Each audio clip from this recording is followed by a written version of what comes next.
Now, Hurco moved here to their new place in High Wycombe last year. The purpose of this video is just to whet your appetite as to some used machines that they have for sale at the moment. But you need to be quick because they're not going to be around for long. There's going to be more detailed videos on all of the models that you see here. We've got TM10 lathes, TM8 lathes with the twin screen control here, the Max 5 control. We've got TM8i, an older TM6. Forget the one in the bottom left-hand corner, that 5-axis, that's already sold. We've got a slightly older VMX 50T, a vertical machining centre. One of the most popular 5-axis machines, the VMX 42 SR TI, available for sale here. The VMX 30U 5-axis is available for sale. All used machines, these, just a matter of a couple of or a few years old, some of them.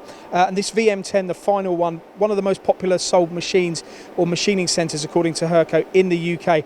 This one's available for sale, 2014 machine. How clean is that?